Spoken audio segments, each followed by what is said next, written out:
A holding ela é muito amplo, né? Por exemplo, todo empresário hoje normalmente tem ou quer ter uma holding, né? Porque você traz a participação societária, você traz seus bens para dentro da holding. Isso é o que a gente vê muito. Mas fazer o planejamento dentro da sucessório dentro da holding é você pegar aquilo ali e já fazer a doação das cotas daquela holding para os seus sucessores, né? Respeitando a legítima, né? Como sempre também, se você fizesse um testamento, você tem que respeitar a legítima para não Mas quebrar. não entraria em choque, não, doutora, Hã? porque não entraria em choque em alguns pontos, por exemplo, é, o testamento tem que ser secreto. Uma vez Nem sendo sempre. descoberto a partilha da forma que é, talvez ele pode ser evado de erro, né? E nulo. Sim, sim. A holding. E a road já E a é holding aberta. você está aberta. Às vezes acontece de. é, é, não está tudo tão às claras, mas a holding ele já fez. Não é um ato de última vontade, como é o testamento, que pode se querer questionar 50 milhões de coisas depois. Se a pessoa estava, né, lúcida, se isso, se aquilo, enfim, várias outras Se questões foi induzido a aduzida beneficiar a alguém mais. alguém. Então, assim, a hold você já fez ali. Agora, existe a possibilidade, sim, de você fazer um testamento cumulado, né, assim, conjuntamente com a hold, quando é, por exemplo, eu tenho filhos menores. Eu sou jovem, eu tenho filhos menores. Então, se eu fizer uma holding e boto como beneficiário um filho menor, e eu, por exemplo, não vou ser uma situação hipotética, que a nossa família hoje é uma família plural, né? Casou, descasou, aí outro casamento com filho meu, com filho teu e filho nosso. Sim. Então, é uma colcha de retalhos. Então, se eu tenho uma holding e eu venho a falecer e eu já não sou mais casada com o pai do meu filho, e eu não gostaria que aquele pai administrasse os bens daquela criança, porque se eu venho falecer, Se o naturalmente, quião que a senhora vai né, deixar para. naturalmente seria quem? O pai. Mas se eu fizer um testamento nomeando um tutor financeiro para esse filho menor, né, eu estou trabalhando no caso de uma pessoa que tem um filho autista. Ele, claro, um dia vai ficar maior, eu espero que essa pessoa é jovem, da minha idade, inclusive a mãe.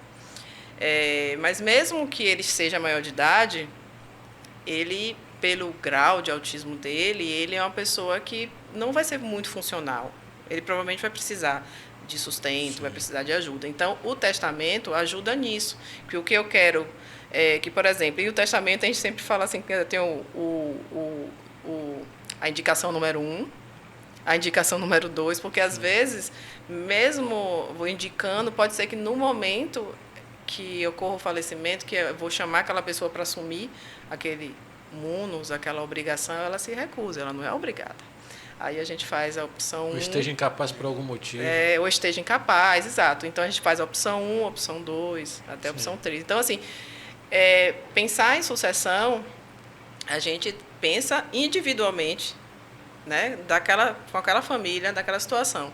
E, então, existem muitas formas. Imagine uma situação de que tem um menor, ou um filho deficiente, ou com alguma situação, em que entra numa disputa de inventário, como é que essa pessoa, né, enfim, se sustenta, né, essa criança. E a gente não sabe, a gente está falando assim, o mundo ideal seria perfeito, né, que as pessoas seriam compreensivas, que eu não deixaria um menor, né, passar necessidade, ou coisa do tipo. Mas se você pensar claro, com o coração aberto, mas também sendo precavido, isso tudo ajuda, né?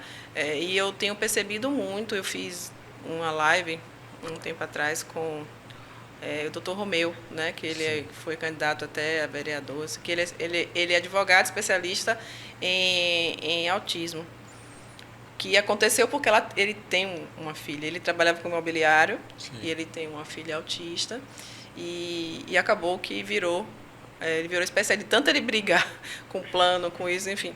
E a gente estava discutindo um pouco sobre o destino dessas crianças, porque acontecem muitos casamentos se desfazem, porque às vezes não consegue suportar a carga, né, de uma deficiência na família e tudo. Então, às vezes as pessoas querem se preparar o máximo possível para quando elas não tiverem aqui, quem é que vai cuidar?